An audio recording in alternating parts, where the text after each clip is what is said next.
4 times 2 equals 8, and minus 3 and minus 2 to the power of 1.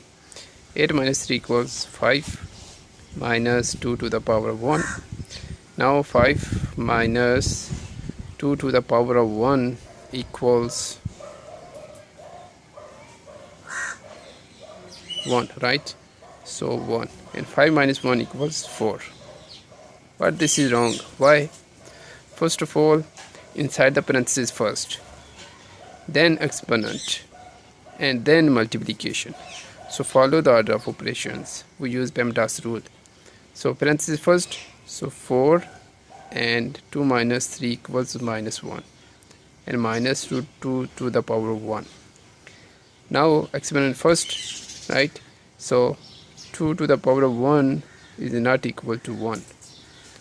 2 to the power of 1 is equal to 2. So 4 and minus 1 and minus 2. Now here is multiplication.